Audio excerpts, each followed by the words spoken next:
Hello dear students, welcome back to the lectures hosted by Zeta Institute of Science and I'm Jitin sir and I'm teaching you guys physics. अभी हम लोग deal कर रहे हैं with the chapter called as vectors. Okay, तो जैसे कि आपको पता है पिछले लेक्चर में हम लोग ने वेक्टर्स के एडिशन कैसे किया जा सकते हैं ये हम लोग ने सीखा था. एंड उसमें हम लोग ने एक्चुअली एडिशन सीखते सीखते सब्ट्रैक्शन अगर होगी तो कैसे होगी और कब होगी ये भी हम लोग ने सीख लिया था. सी इन जनरल वेक्टर्स में कभी सब्ट्रैक्शन होती नहीं है, वेक्टर्स में हमेशा ही एडिशन ही होती है. ओके, अब आप अगर पूछोगे सर अगर क्वेश्चन में ऐसा पूछा गया सब्ट्रैक्शन करना है तो कैसे करेंगे हम लोग. सी मैं बताता हूँ. हमने प्रीवियस लेक्चर में क्या सीखा था. हमने प्रीवियस लेक्चर में ये सीखा था कि अगर ये एक वेक्टर है दिस इज ए बार, अगर ये दूसरा एक वेक्टर है दिस इज बी बार और इनके बीच का एंगल अगर थीटा होगा देन इन दोनों का एडिशन होता है R bar which is nothing but A bar plus B bar. और ये आर का मैग्नीट्यूड हमने सीखा था R is equal to square root of A square plus B square plus 2ab cos theta. So ये हमने सीखा था इन टर्म्स ऑफ एडिशन. अब अगर सब्ट्रैक्शन करना होगा तो कैसे होगा ये मैं आपको बताता हूं. Okay, so for A bar minus B bar, okay, so A bar minus B bar अगर आया तो आपको कुछ नहीं करना है, आपको सिर्फ एक काम करना है. What you have to do is A bar plus of minus B bar करके इसको लिख लो, बात खत्म. से मैंने आपको पहले बोल दिया कि एडिशन होता है वेक्टर्स में लेकिन सब्ट्रैक्शन कभी नहीं होता है. सो यहां पर सब्ट्रैक्शन दिया है तो भी आप उसको सब्ट्रैक्शन जैसे ट्रीट ही मत करो, आप उसको एडिशन जैसे ट्रीट करो. तो आपको ऐड करना है दो वेक्टर्स, एक होना चाहिए ए बार, दूसरा होना चाहिए माइनस ऑफ बी बार. ठीक है, बना के देखते हैं. ए बार तो ये रहा यहां पर, this is A bar. Okay, and B bar किस तरफ था, बी बार ऊपर की तरफ था, है कि नहीं. उसको मैं डॉटेड लाइन में बना रहा हूं. So this was B bar. Okay, अब बी बार अगर ऊपर रहेगा तो नेगेटिव वेक्टर क्या होता है करके मैंने आपको सिखाया था. जो भी वेक्टर रहेगा उसके ऑपोजिट डायरेक्शन में एग्जैक्टली वैसा ही एक वेक्टर अगर बना दिया so this vector is going to be the negative of this vector, that means ये होगा आपका माइनस बी बार. बात खत्म. So this is A bar and this is minus of B bar. और इन दोनों के बीच का अगर इन दोनों के बीच का एंगल थीटा होगा तो इन दोनों के बीच का so total angle is 180 and in दोनों के बीच का होगा 180 माइनस थीटा. समझ में आ रही है आपको. अब इन दोनों का रिजल्टेंट जाएगा इधर से. So this will be the answer for A bar minus B bar where as this will be the answer for A bar plus B bar. अब ए बार प्लस बी बार कैसे निकालना मैंने आपको ये बता दिया था. अब ए बार माइनस बी बार कैसे निकालना वो भी मैं आपको बता देता हूं. सो A bar minus B bar का मैग्नीट्यूड, ठीक है, पिछली बार का सेम कॉपी कर लेता हूं. ए बार प्लस बी बार का मैग्नीट्यूड होता है it is A square plus B square plus 2ab cos theta under the square root. अब A bar minus B bar का मैग्नीट्यूड कैसे निकालेंगे. A bar minus B bar can be written as A square, same formula, this vector का magnitude square plus this vector का magnitude square. B minus क्यों है, direction की वजह से. मैग्नीट्यूड लेकिन कितना होता है, बी होता है, प्लस इन दोनों के मैग्नीट्यूड को मल्टीप्लाई करना है 2 मल्टीप्लाइड बाय ए बी. गलती से भी यहां पर माइनस बी करके मत लिखो, माइनस बी करके मत लिखो. क्यों मत लिखना है, क्योंकि भाई बी का negative sign is not of the magnitude, it is of the direction. So direction के लिए नेगेटिव आप लिख सकते हैं लेकिन मैग्नीट्यूड के लिए आपको एज इट इज पॉजिटिव ही लिखना है. Always remember magnitude is always positive. Negative sign जो होती है अक्सर डायरेक्शन के लिए यूज किया जाता है. हाँ, कुछ यूनिट्स में कुछ क्वांटिटीज में नेगेटिव साइन मैग्नीट्यूड के लिए यूज किया जा सकता है. वो कब यूज करते हैं मैं आपको बताऊंगा. हाल फिलहाल इतना समझ लो वेक्टर्स में पूरी तरह से डायरेक्शंस इन्वॉल्वड है तो सारा का सारा नेगेटिव सिर्फ और सिर्फ डायरेक्शन के लिए होता है, मैग्नीट्यूड के लिए कोई डायरेक्शन नहीं होता है. Okay, A B multiplied by cos of, इधर लिखने के लिए जगह नहीं है तो यहां पर नीचे लिखता हूं कॉस ऑफ इन दोनों के बीच का एंगल. अब इन दोनों के बीच का एंगल क्या होता है भाई, it is nothing but 180 degree minus theta under a square root. अब मैथमेटिक्स में एंगल एंड इट्स मेजरमेंट एक चैप्टर है, वहां पर आप लोग सीखने ही वाले हो कि cos of 180 minus theta is actually minus of cos theta. तो मैं यहां पर लिखता हूं since cos of 180 minus theta is equal to minus of cos theta, तो ये सब्स्टिट्यूट कीजिए तो यहां पर माइनस साइन आ जाएगा. Therefore A bar minus B bar का magnitude will be equal to square root of A square plus B square minus of cos theta का नेगेटिव साइन यहां पर आ जाएगा माइनस 2ab cos थीटा जो भी रहेगा वो वैसे के वैसे लिखना होगा आपको। This will be the answer for subtraction of any vectors. So अगर आपको दो वेक्टर्स को ऐड करना है, ये रहा आपका फॉर्मूला। दो वेक्टर को सब्ट्रैक्ट करना है तो ये रहा आपका फॉर्मूला। फॉर्मूले में डिफरेंस क्या होता है, यहां पर माइनस प्लस 2ab होता है, यहां पर माइनस 2ab होता है। This is the only difference where you which you have to consider while dealing with the subtraction of vectors. So I just taught you कि अगर सब्ट्रैक्शन के कॉन्सेप्ट्स आएंगे तो उसको कैसे डील करना है। Subtraction of vectors, okay. So मैं साइड में हो जाता हूं। I am requesting you guys to please pause the screen and make a note of it.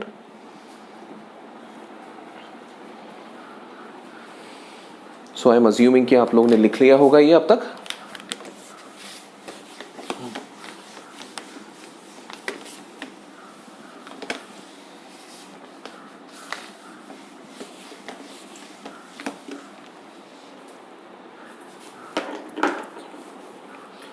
ठीक है, after dealing with subtraction, see addition में हम जोड़ने की बात कर रहे हैं, है कि नहीं। सब्ट्रैक्शन में हम लोग एडिशन के जैसे ही उसको ट्रीट कर रहे हैं, है कि नहीं। सो ये भी हम लोग ने सीख लिया कि एडिशन कैसे ट्रीट करना है, सब्ट्रैक्शन को कैसे ट्रीट करना है। तो मैंने जोड़ने के बारे में आपको बताया, अब मैं आपको तोड़ने के बारे में बताने वाला हूं। सो अब हम डिस्कस करेंगे how to break a vector.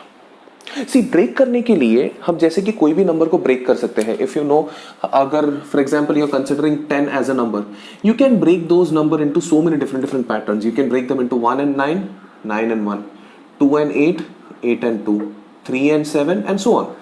आप उसको बहुत सारे फैशन में ब्रेक कर सकते हो। लेकिन सिमिलरली वेक्टर्स के केस में भी कोई भी एक वेक्टर को आपको अगर ब्रेक करना होगा तो हम बहुत सारे पैटर्न में ब्रेक कर सकते हैं उसको। लेकिन यहां पर for our sake of simplicity हम अगर कोई भी वेक्टर को ब्रेक करेंगे तो वी विल मेक श्योर कि उसमें से एक अलोंग x होना चाहिए और दूसरा अलोंग y होना चाहिए, अगर दो पार्ट्स में ब्रेक कर रहे हैं तो। Okay, so let me consider r एक वेक्टर है। r करके वेक्टर का नाम हो सकता है, r is definitely denoted for resultant, but कोई भी वेक्टर को मैं r नाम देना तो दे सकता हूं मैं, उसमें कोई हार्ड एंड फास्ट रूल नहीं होता। ये वेक्टर को मैं ब्रेक करना है, सी मैं बहुत सारे तरीके से ब्रेक कर सकता हूं। सी ब्रेक करने का सिंपल फंडा क्या होता है, मैं ब्रेक जो भी पीसेस में कर रहा हूं उन पीसेस को अगर मैंने वापस जोड़ दिया तो वापस पुराना नंबर आना चाहिए। That is the basic criteria of breaking any number.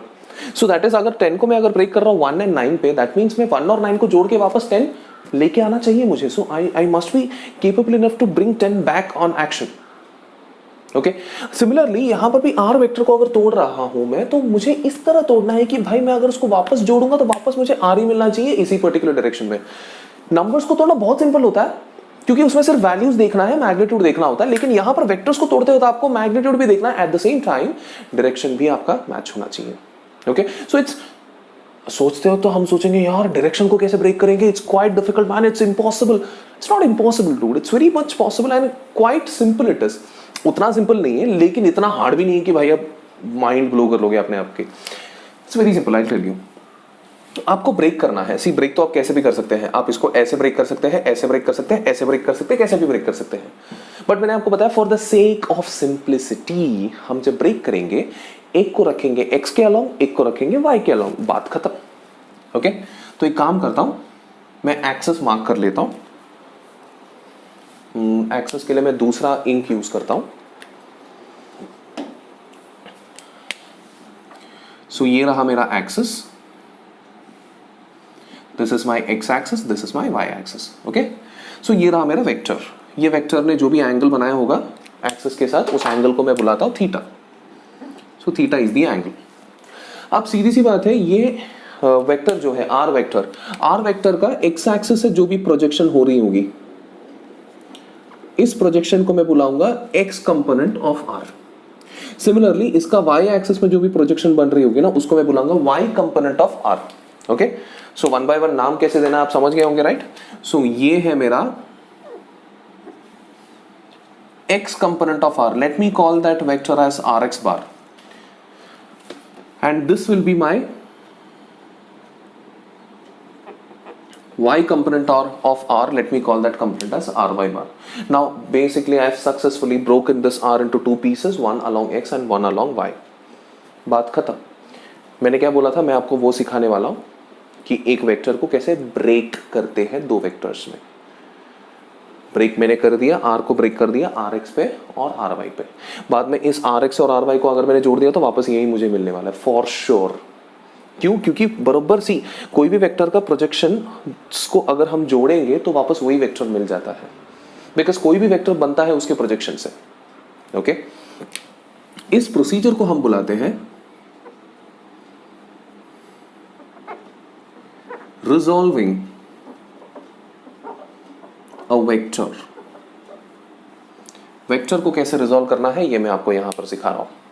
ठीक है, अब आप सोचो कि ठीक है सर आपने बोल तो दिया, आर को हमने तोड़ दिया आर एक्स और आर वाई पे, तो इसमें से मैं ये चीज तो लिख सकता हूं R will be equal to R X bar plus R Y bar. बात तो बहुत ही सही है, आपका बात बहुत ही सही है। ठीक है, अब ये आर के मैग्नीट्यूड को मैं आर बार का magnitude, this length is going to be the magnitude of R, this length is going to be the magnitude of R X, this length is going to be the magnitude of R Y. ठीक है, मान लिया। लेकिन अभी are X का value क्या है? आपने बोल दिया कि आर को तोड़ के मैंने आर एक्स और आर वाई बना दिया। अब मैं पूछ रहा हूं कि भाई what is the value of R X and what is the value of R Y? Tell me sir, I am going to tell you. Okay, अब आर एक्स और आर वाई का वैल्यू कैसे निकालना देख लीजिए। कंसिडर करो ये right triangle, इसको ओ, इस पॉइंट को, ये आर वेक्टर है ना, दिस इज आर वेक्टर, इस पॉइंट को पी करके नाम दे देता हूं, इसको क्यू करके नाम दे देता हूं, इसको आर नहीं, इसको एस करके नाम दे देता हूं क्योंकि आर बहुत जगह पे यूज हो रही है ना, एस करके नाम दे देता हूं। So consider triangle OQP। OQP triangle consider कीजिए। अब ये OQP ट्राइंगल में दिस इज परपेंडिकुलर है, जैसे कि आप देख रहे हो ये एंगल है, तो ये परपेंडिकुलर है, तो ये हाइपोटेन्यूज है। ये एंगल का एडजेसेंट होता है आर एक्स, हाइपोटेन्यूज है आर, एडजेसेंट हाइपोटेन्यूज याद कीजिए cos theta. Cos theta will be equal to adjacent upon hypotenuse. Therefore, I can say Rx will be equal to R multiplied by cos theta. क्या बात है, Rx का value मिल गया। Similarly मैं Ry का भी वैल्यू निकालने की कोशिश कर सकता हूं, and sin theta will be equal to, theta का sin will be equal to opposite upon hypotenuse। अब ये opposite की अगर बात करें, यहां पर this is ry, तो ये opposite वाला भी ry होगा, so that is opposite is ry upon hypotenuse, that means ry will be equal to r sin theta। Matter solved, which means I am trying to say that कोई भी अगर एक vector होगा, you can break that vector into two components जिसके साथ theta होगा। See R X, दो components R X and R Y, R X का वैल्यू है R cos theta, R Y का वैल्यू है आर साइन थीटा। ठीक है, मैं इसको और थोड़ा सिंपल तरीके से बोल देता हूं, that means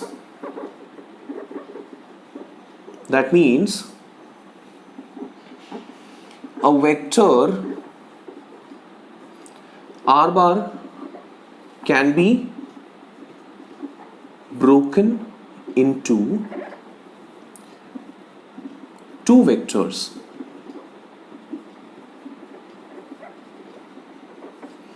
mutually perpendicular to each other।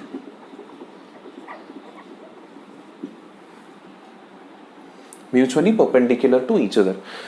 So मैंने यहाँ पर x और y जब बोला है, x और y आपस में परपेंडिकुलर है ना भाई, तो इसलिए मैंने बोला ठीक है मैं x और y करके यूज नहीं कर रहा हूँ, उसको मैं बोल रहा हूँ भाई आप कोई भी दो वेक्टर्स में ब्रेक करो जो म्यूचुअली परपेंडिकुलर होगा, तो वो x और y की तरह बिहेव करेगा automatically. Okay, mutually perpendicular vectors में आपने ब्रेक किया, ब्रेक करने के बाद आप ऑब्जर्व करोगे थीटा, सी आर ये है, थीटा किसके साथ है, आर एक्स के साथ है कि आर वाई के साथ है? ऑब्वियसली आर एक्स के साथ है।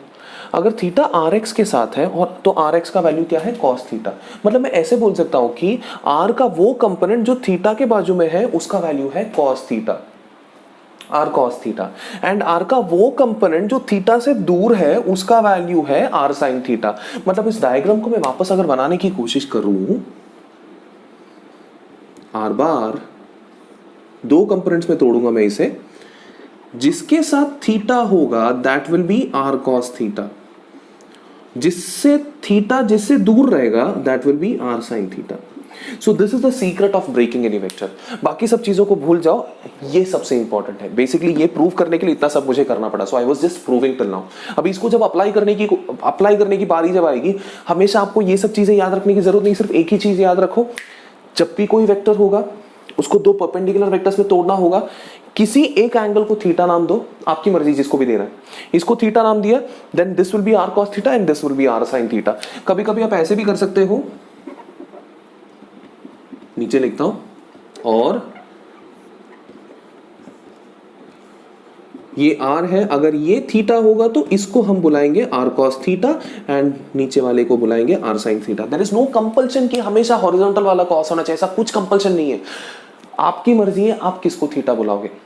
क्वेश्चन में अगर दिया है तो उसको फॉलो करना है, क्वेश्चन में नहीं दिया तो आप चूज कर सकते हो कि किसको थीटा बुलाना है। आप जिसको भी थीटा बुलाओगे उसके बाजू वाले को r cos थीटा बुला लेना, उसके दूर वाले को r sin थीटा बुला लेना। ये r है तो ये r cos थीटा, ये r sin थीटा है। ये a होगा तो ये a cos थीटा होगा, ये a sin थीटा होगा। ये b होगा तो ये b cos थीटा होगा, ये b sin थीटा होगा, and so on. So I believe I am very very much clear in case of breaking the terms. Okay, अब यहां पर रिजॉल्विंग अ वेक्टर का बेसिक मतलब मैंने आपके सामने यहां पर प्रेजेंट किया है। I believe I am very much clear. ठीक है, रिजॉल्विंग इतना आप पे काम कीजिए, इतना नोट डाउन कर लीजिए, पहले वीडियो को पॉज करके नोट डाउन कर लीजिए।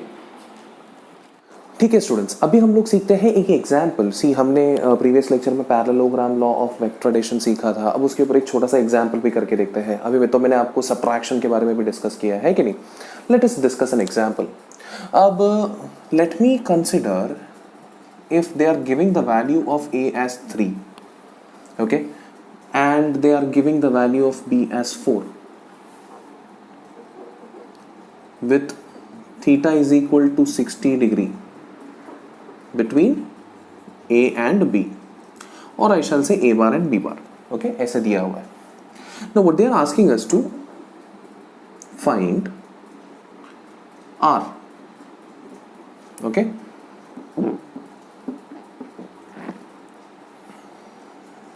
sorry, find r where r bar is equal to a bar plus b bar। s भी फाइंड करने बोल रहे हैं, where s bar will be equal to a bar minus b bar, okay, and alpha where alpha is the I shall say alpha is the angle made by r bar with a bar, or I shall say it is direction of r bar with respect to a bar। सो इतने चीजें find करने को बोले हैं, are, S और alpha के magnitudes find करने को बोले। सो आप देख रहे हो कि उनके ऊपर बार वगैरह कुछ डाला नहीं। So basically they are asking us to find the magnitudes. अब फाइंड अगर करने की कोशिश करेंगे तो कैसे? So since we know, let me say कि R bar is equal to A bar plus B bar है, तो मुझे पता है कि आर का जो वैल्यू होगा that will be square root of, formula बोलो, याद करने की कोशिश करो, it is nothing but A square plus B square plus 2ab cos theta. बात खत्म। अभी ए के जगह पे वैल्यू डालो, ए का वैल्यू है 3, 3 का स्क्वायर 9 प्लस बी का वैल्यू है 4, 4 का square 16 plus 2 multiplied by 3 multiplied by 4 multiplied by cos of 60, cos 60 is half और 2 में कैंसिलेशंस होंगे। 3 इंटू 4 12, 12 प्लस 16 प्लस 9, 16 प्लस 9 25 होता है, 25 प्लस 12 37 होती है, एंड 37 रूट ऑफ 37। उन्होंने यूनिट के बारे में कुछ बोला नहीं है तो आप सिर्फ यूनिट लिख लीजिए, यूनिट करके लिख लो। सी यूनिट करके लिखना इंपॉर्टेंट होता है क्योंकि कुछ ना कुछ तो यूनिट होता ही है उसका। तो r is equal to root of 37 unit करके लिख लीजिए। ओके, r फाइंड कर लिया, आपका पहला क्वेश्चन हो गया। दूसरा सवाल क्या है? s फाइंड करना है। अब s के बारे में उन्होंने डिस्क्रिप्शन दिया, it is a bar minus b बार। मैंने अभी आपको बताया कि नेगेटिव साइन अगर आ रही है तो क्या करना है आपको, तो उसका मैग्नीट्यूड हमने अभी डिराइव किया है, उसको डायरेक्टली लिख लो, a square plus b square minus 2ab cos theta. See हमेशा एक चीज याद रखना, एक बार हमने डिराइव किया ना तो न्यूमेरिकल्स में बैठ के डिराइव करने की जरूरत नहीं है, आप डायरेक्टली एंड रिजल्ट को सब्स्टिट्यूट करके आगे निकाल सकते हो। So we basically we are applying this formula now. Okay, so just substitute the values. A square is going to give us 9, b का square is going to give us 16 minus 2 into a is 3 multiplied by 4 multiplied by cos of 60 is half. Okay, so 9 plus 16 is again 25. 25 minus 12 will give you 13, and your answer is going to be 13 units. खत्म, second answer भी निकाल लिया आपने। अब alpha निकालते हैं। Okay, alpha का formula तो मैंने आपको पहले ही बता दिया था। इन्होंने बोला है कि alpha angle made by R with A है। ओके, सो डायग्रामेटिकली अगर मैं रिप्रेजेंट करूंगा इस अल्फा को, so it can be represented as, so this is B bar, this is A bar, this is R bar and this is alpha. So अगर ये alpha है तो अल्फा का फॉर्मूला मैंने आपके साथ ऑलरेडी शेयर किया है। It is basically tan inverse of, जो अल्फा किसके साथ, ए से टच है ना, तो जो टच नहीं है ना उसको ज्यादा यूज करो। That is B sine theta upon A plus B cos theta. Okay, बात खत्म, बस वैल्यूज डाल दीजिए। अब साइन थीटा की जगह पे आप क्या डालेंगे, √3/2। ठीक है, मैं इसको एक काम करता हूँ, लिख लेता हूँ। सो tan इनवर्स ऑफ b का वैल्यू क्या है भाई, 4 multiplied by sine 60 is √3/2 upon a का वैल्यू होता है 3 प्लस b का वैल्यू होता है 4, cos 60 होता है 1/2। कैंसिलेशंस करेंगे यहाँ पर, हमारे पास फाइनली हमारा आंसर आएगा tan इनवर्स ऑफ 2√3/5। इतने में अगर छोड़ देंगे तो भी चल जाता है, हमारा प्रॉब्लम सॉल्व हो जाता है अगर वो एमसीक्यू होगा तो, क्योंकि एमसीक्यू में ये फॉर्मेट डेफिनेटली होती है। अगर एमसीक्यू नहीं है तो they will be expecting you to solve. कैसे सॉल्व करेंगे, पहले इसके अंदर का सॉल्व करो यूजिंग लॉग बुक, मैंने आपको सिखाया है। फिर चेक करो वो वैल्यू tan के कौन से एंगल से मैच हो रही है। tan sin cos tan का टेबल भी यूज करने को मैंने सिखाया है, वो टेबल में से रेफर करो कि ये पर्टिकुलर वैल्यू tan के कौन से एंगल से मैच हो रही है, and that's your answer. Okay, so I believe ये आपको अच्छे से समझ में आया होगा। So this is how you apply the addition part and the subtraction part. Okay, I am requesting you guys to please make a note of this. Pause video को pause करो और फिर नोट डाउन कर लो।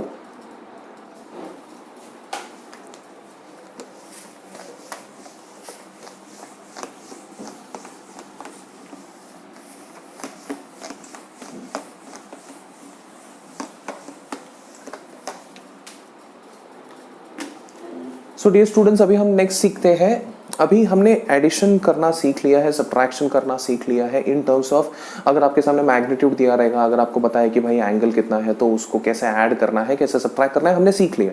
सी, हमेशा magnitude and उनके angles नहीं देते हैं, कभी कभी दूसरे फॉर्मेट में भी उसको एक्सप्रेस किया जा सकता है, दैट इज IJK फॉर्मेट में। अभी IJK क्या होता है करके आपको तो पता है, I is along x axis, J is along y axis and K is along z axis. Okay, अब ये IJK फॉर्मेट में कोई भी वेक्टर को कैसे रिप्रेजेंट करते हैं देख लेते हैं।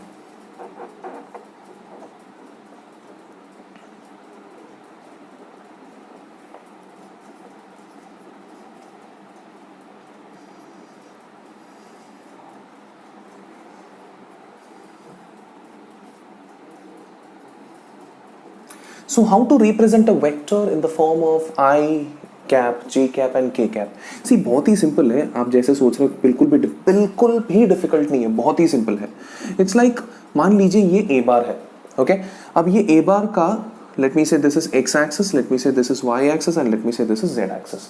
अब ये a बार का कुछ ना कुछ तो कंपोनेंट रहेगा, जैसे यार हम लोग ने रिजॉल्व किया था, हम लोग रिजॉल्व करने को सीखे ना। अभी this will be along, this will be ax bar which will be along x axis, this will be ay bar which will be along y axis। मैंने रिजॉल्विंग के टाइम पे सिर्फ दो ही दिखाया था, लेकिन उसके अलावा हम तीसरा z axis पे भी रिजॉल्व कर सकते हैं। मैंने आपको क्या बोला था, म्यूचुअली परपेंडिकुलर टर्म्स में आप रिजॉल्व करें। हमेशा x और y पे रिजॉल्व करना कंपल्सरी नहीं होता, x y z तीनों पे भी हम लोग रिजॉल्व कर सकते हैं।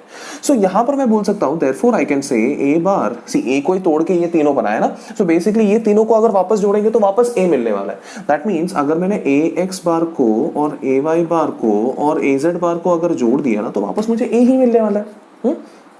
अब ये ax बार क्या होता है, सी इन जनरल कोई भी vector it is actually equal to magnitude and direction. Okay, तो एक काम करता हूँ, ax की जगह पे ax का मैग्नीट्यूड चलो ax लिख लेता हूँ और उसका डायरेक्शन अलोंग किधर है, x है ना, x के अलोंग रहेगा तो उसका डायरेक्शन होगा i कैप, प्लस ay का मैग्नीट्यूड ay लिख लेता हूँ, उसका डायरेक्शन है along y, therefore j cap लिख लेता हूँ।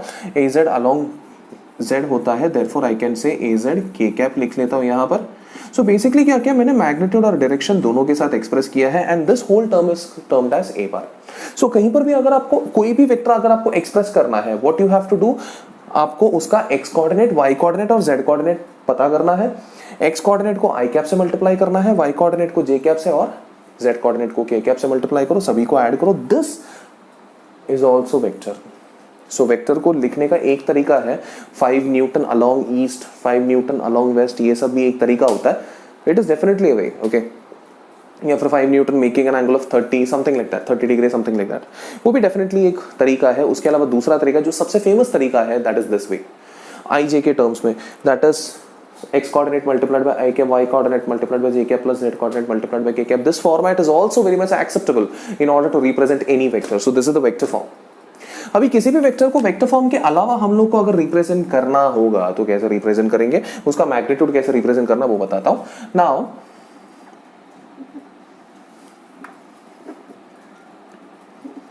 मैग्नीट्यूड ऑफ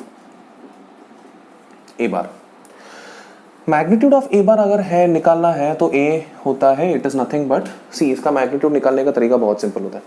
याद करो वो हमने पैरेललोग्राम लॉ जब सीखा था तो मैंने आपको एक स्पेशल कंडीशन बताया था जहां पर दो वेक्टर्स के बीच में अगर एंगल 90 होती है, फॉर एग्जांपल ये वेक्टर और ये वेक्टर और ये वेक्टर, इनके बीच में एंगल 90 है, तो इसका रिजल्टेंट पता करने का तरीका वो square root of A square plus B square. याद है वो 2ab cos थीटा वगैरह उड़ गया था.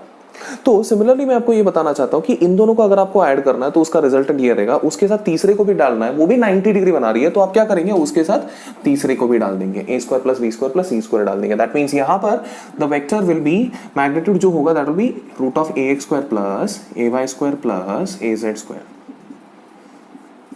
ये होगा आपका magnitude.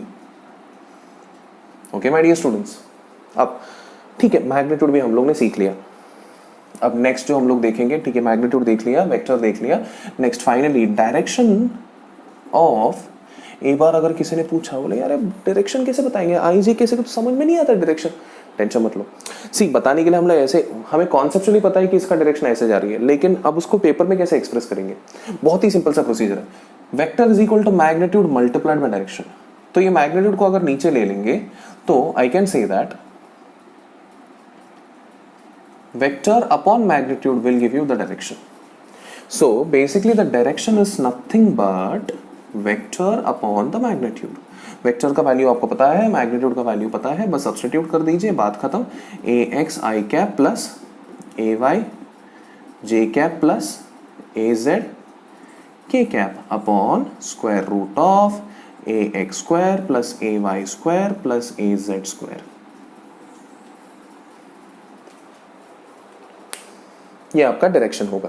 So this is the vector, this is the magnitude and this is the direction. बात खत्म.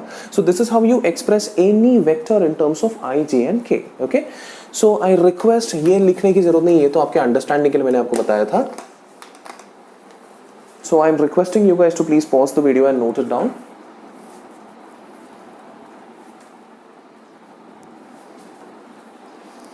सो आई गेस आप लोग ने ये लिख लिया होगा.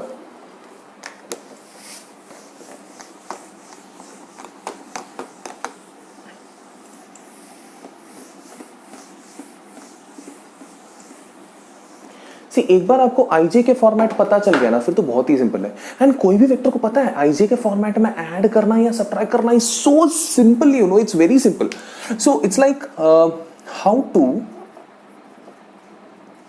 ऐड और subtract two vectors in the form of I cap, J cap and K cap.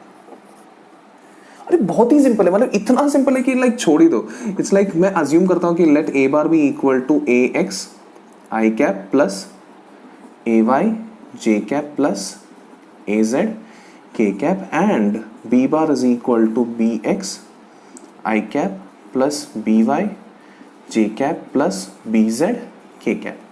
Then A bar plus B bar अगर आपको फाइंड करना है ना, बहुत ही सिंपल है. आपको क्या करना है, आई को आई के साथ ऐड करो, जे को जे के साथ ऐड करो, के को के साथ ऐड करो, बात खत्म. It's totally done. It's like it will be A X plus B X common में आई क्या, तो इसको ऐड करके जो भी नंबर है उधर लिख लो, plus A Y plus B Y common में जे कैप, वापस इन दोनों को ऐड करके जो भी नंबर है उधर लिख लो. Similarly A Z plus B Z common में के कैप ऐड करके नंबर लिख लो, बात खत्म. And A bar minus B bar अगर आपको करना है तो इन दोनों को सब्ट्रैक्ट करना है, तो ए एक्स माइनस सी, जहां पर प्लस है उधर माइनस डाल दो, तो जहां पर भी प्लस है उधर माइनस डाल दो। तो एक काम करता हूं, कॉमन फॉर्मूला बना देता हूं। क्यों अलग अलग फॉर्मूला बनाना है, बात खत्म। लीजिए, प्लस के लिए प्लस डालना है, माइनस के लिए माइनस डालना है, बात खत्म। Is it as simple as that? बहुत ही सिंपल है भाई, बहुत मतलब बहुत ही सिंपल है। ओके, तो हमें वो टेंशन कुछ है ही नहीं, स्क्वायर रूट निकालना, स्क्वायर करना, ऐड करना, ये सारे टेंशन लेने की जरूरत ही नहीं है। एंगल देखना, कुछ टेंशन नहीं है। डायरेक्टली आई को आई के साथ, जे को जे के साथ, के को के साथ डाल दो, बात खत्म। एंड देन फाइनली अगर किसी ने पूछा कि इसका मैग्नीट्यूड क्या है, वो तो आपको पता ही है। ये एक्स को कोएफिशिएंट जो भी रहेगा उसको स्क्वायर करो, प्लस वाई कोएफिशिएंट को स्क्वायर करो, प्लस जेड कोएफिशिएंट को स्क्वायर करो, फिर ओवरऑल स्क्वायर रूट करो, that's your answer for magnitude. And direction निकालना, आपको पता है कि वेक्टर और मैग्नीट्यूड को डिवाइड कर देंगे तो डायरेक्शन भी निकल जाएगा। See it is so simple when it comes to I J K terms. सो इसी वजह से थ्रू आउट अभी इस चैप्टर में भी और इसके बाद में जो भी चैप्टर्स आप डिस्कस करेंगे ना, सारे चैप्टर्स के अंदर थ्रू आउट ये चीजें फॉलो होती है। मतलब आई जे के टर्म्स में ही हम लोग डिस्कस करने वाले हैं हमारे सारे के सारे वेक्टर्स को। So I am requesting you guys to please make a note, video को पॉज करो और लिख लीजिए प्लीज।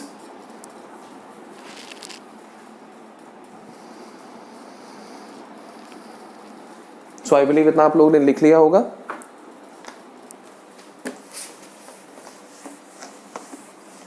अभी चलो आपके सामने एक एग्जांपल भी देते हो, सी एग्जांपल सॉल्व करने से ना बहुत सारी चीजें क्लियर हो जाती है। एग्जांपल, लेट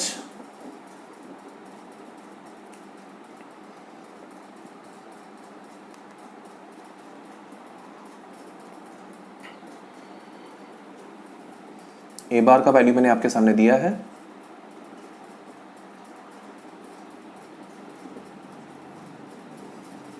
बी बार का वैल्यू दिया है। तो let's try to find A bar plus B bar and A bar minus B bar. It's not a big deal, right? Solution, A bar plus B bar, आपको तो पता है क्या करना है। आई को आई के साथ ऐड करना है, जे को जे के साथ, के को के साथ। अभी आई इधर कुछ नहीं है, मतलब इधर वन है, इट्स अंडरस्टूड कि यहां पर वन रहेगा, बोलेंगे नहीं, you have to understand.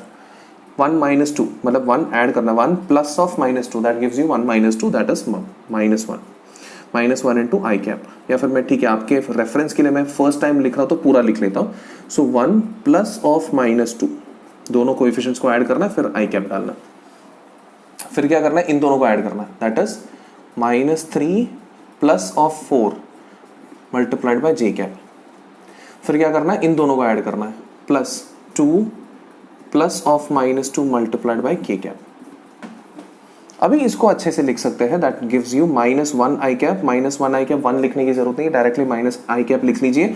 -3 plus 4 gives you +1 J cap, +2 -2 gives you 0 के कैप लिखने की जरूरत नहीं, उसको छोड़ ही दो पूरी तरह से। This is your answer for A bar plus B bar. Similarly अगर ए बार माइनस बी बार निकालना है तो आपको पता है अभी क्या करना है, ऊपर वाले को नीचे वाले से सब्ट्रैक्ट करना है। So 1 minus of -2 gives you 1 + 2 that is 3 I cap. Next -3 minus of +4 that is -3 - 4 gives you -7 J cap.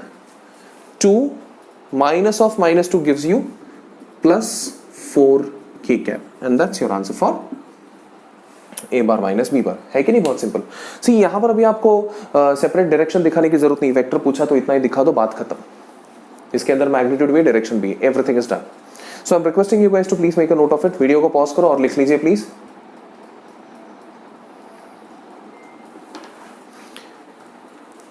I believe आप लोग ने लिख लिया होगा।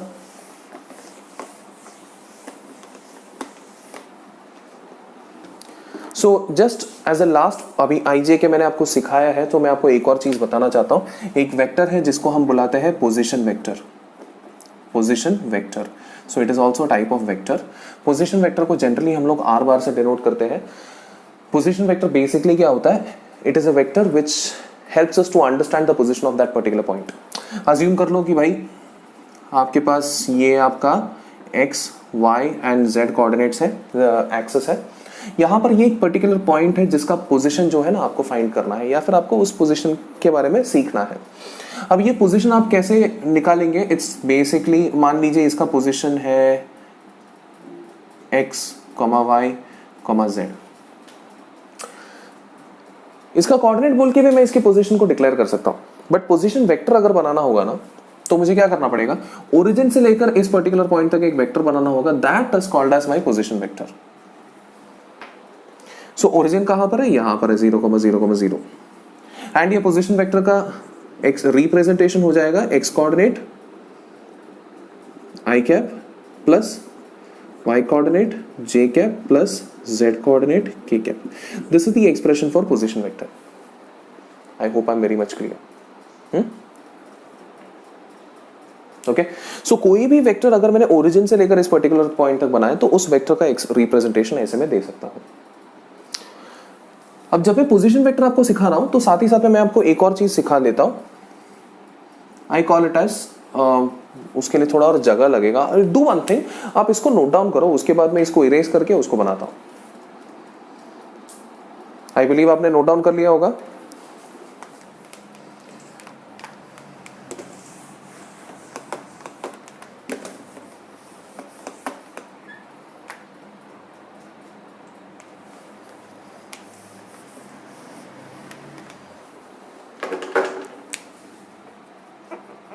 How to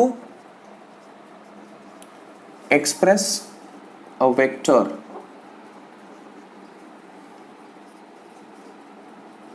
drawn from A to B. So that means ये Cartesian coordinate system में दो points है, ये रहा पॉइंट A और ये रहा पॉइंट B, ऐसे दो पॉइंट्स है आपके पास। सो पॉइंट A से पॉइंट B तक मान लीजिए एक वेक्टर मैं बना रहा हूं। So this vector is called as may be A B bar करके बोल देता हूं इसको। अब ये वेक्टर को कैसे रिप्रेजेंट करेंगे, हमें पता है कि भाई ओरिजिन से इस पर्टिकुलर पॉइंट का वेक्टर कैसे रिप्रेजेंट करना पता है, ओरिजिन से इस पर्टिकुलर पॉइंट का भी वेक्टर कैसे रिप्रेजेंट करना पता है, we just learn, right. So अगर इसका कोऑर्डिनेट है A X A Y and A Z, इसका कोऑर्डिनेट है B X B Y B Z, ऐसे इनके कोऑर्डिनेट्स है। तो ओरिजिन से लेकर आप एक काम कीजिए, पहले इसका पोजीशन वेक्टर बनाइए, किसका पोजीशन वेक्टर, ए का, फिर ओरिजिन से बी का पोजीशन वेक्टर बनाइए, क्योंकि ये दो चीजें आपको पता है पहले से। So what you will do, origin से ए तक का position vector is, you know that it is nothing but A X I cap plus A Y J cap plus A Z K cap. Origin से दूसरे point तक का position vector will be B X I cap plus B Y J cap plus B Z K cap. ये दोनों position vectors पता है। अब हमें पता है कि पता करना है कि ए बी बार कैसे निकालना है। यार ये देखकर ना मुझे ना ट्राइंगल याद आ रही है, और ट्राइंगल देखकर वेक्टर्स को यूज करके ट्राइंगल जो बनाया उसको देखकर मुझे triangle law of vector addition याद आ रही है। शायद मैं उस लॉ से ना इन तीनों के बीच में कुछ तो रिलेशन निकाल सकता हूं। चलो कोशिश करते हैं। Now according to triangle law of vector addition, I can say that ये जो वेक्टर है, ये जहां पर खत्म हो रही है, ये वेक्टर वहीं से स्टार्ट हो रही है, एंड ये वेक्टर स्टार्ट टू एंड जा रही है। So this vector plus this vector is equal to this vector. That means I can say that R A vector plus A B vector is equal to R B vector. Therefore, I shall say AB vector will be equal to RB vector minus RA vector. See, मैं prove कर रहा हूं, my end goal is to find what is AB vector, how to represent AB vector. अब एक काम करता हूं, RB की जगह पे मैं डालता हूं ये वैल्यूज, RA की जगह पे मैं डालता हूं ये वैल्यूज। तो बेसिकली RB माइनस RA मतलब B minus A।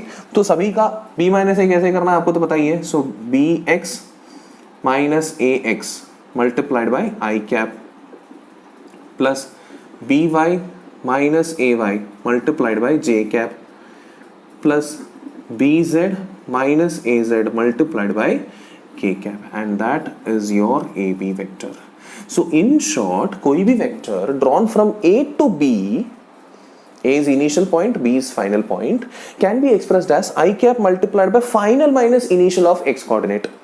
Final minus initial का y coordinate, final minus initial का z coordinate with j cap and k cap respectively. So directly आप ये एक्सप्रेशन यूज कर सकते हैं इन ऑर्डर टू रिप्रेजेंट कोई भी point from starting from this particular point to this particular point.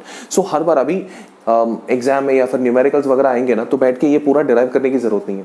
तो आप एक काम करना, वेक्टर बनाओ, वेक्टर का फाइनल कोऑर्डिनेट्स देखो, इनिशियल कोऑर्डिनेट्स देखो, फाइनल माइनस इनिशियल करके i डाल दो, फाइनल माइनस इनिशियल करके j डाल दो, फाइनल माइनस इनिशियल करके k डाल दो, बात खत्म। So I believe this is very much clear. So I'm requesting you guys to please pause the video and make a note of it.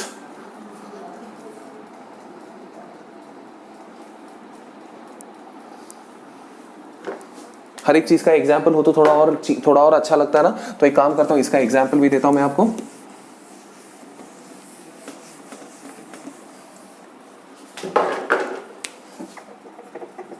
तो example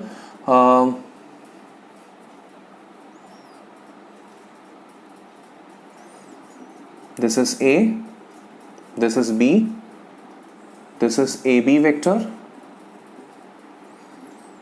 I shall say 2, 0, 3, -1, 3, 2. दो values दे दिया randomly.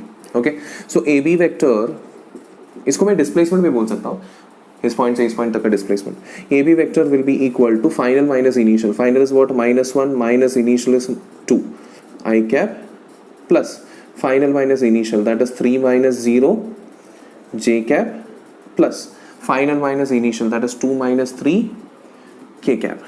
Okay, so this will give you -3 i cap plus 3 j cap plus -1 k cap, and that's your answer.